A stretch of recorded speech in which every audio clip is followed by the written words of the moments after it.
What motivates action? Let us look at it. So we have had different types of philosophers giving different types of worldviews about what is there behind action. So we'll begin with the most basic of all. Anybody know Sigmund Freud?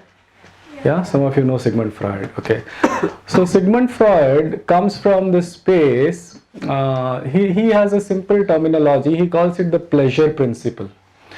So he says कि व्यक्ति को जिसमें आनंद मिलता है वो करता है और जिसमें दुख मिलता है उससे दूर रहता है. So what motivates action is the possibility of pleasure or pain. So all our actions come from seeking more pleasure or avoiding more pain. That's the very source of our motivation. This is purpose for Sigmund Freud. You understand? And it's obvious in many ways. Yeah. I will expand upon it, but I am first giving you all the 3 or maybe 4 we can do, but the 4th is a little complex. The second one, then came Friedrich Nietzsche. You heard about Nietzsche? Yeah. So Friedrich Nietzsche, so the first one is called will to pleasure. Where does the will come from? The will comes for pleasure, will to pleasure it's called. The will to pleasure. Then Nietzsche came with his model. It's called the will to power. What does that mean? That whatever we do, we are doing because we are seeking power in the moment. Control. Like for example, you have too many things to do and you make a to-do list. Because of the to-do list, you feel more in control. Yes or no? Yes. So whatever we do, or we go out and make money, we make money so that takes care of our financial well-being, all our needs, so that we can stay in control. We are always in power, always in control, so that we don't go into weakness or lack of power. So all human actions, and then some actions take you to greater and greater power also, higher power, superhuman powers, okay. So everything comes from the quest to power. All your actions are born from the quest to power. Okay, this is the second model.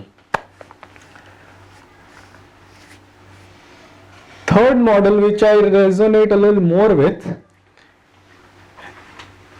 is what Alfred Adler came and discussed.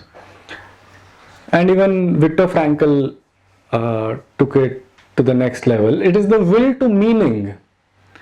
That whatever we do it because we are seeking more meaning in our lives.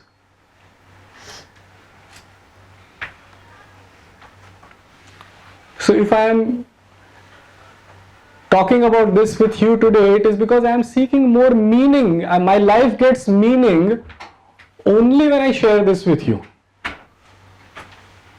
If I am just sitting around being a couch potato, my life doesn't get any meaning. So in order to give meaning to my life, I am doing this. And by working for my family, I am giving meaning to my life, which just doesn't come if I have an animalistic existence. Animals don't have this advantage of living for meaning. They have the advantage of living for pleasure. That's their model. Even power to some extent, but not meaning.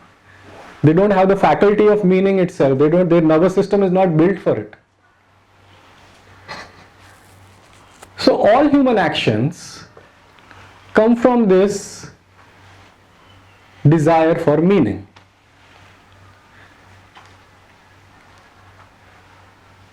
And the fourth one is, okay, let's simplify it. The fourth one is that there is no will behind anything, or if you want to put it another way, there is God's will behind everything.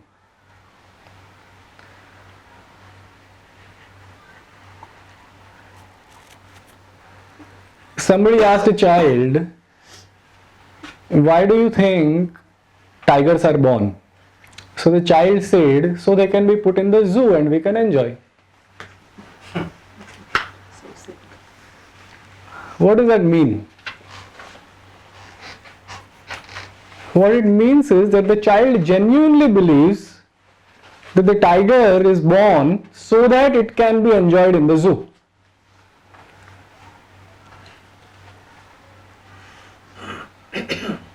Just like how we genuinely believe,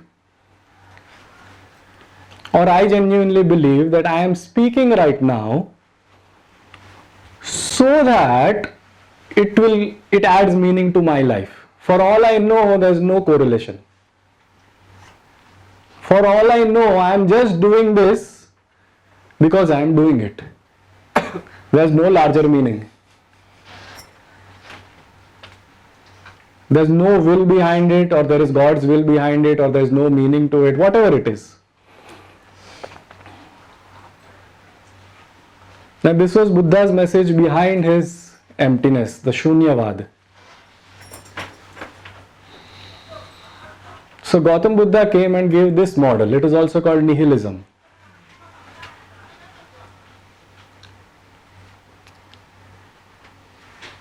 So which one is true?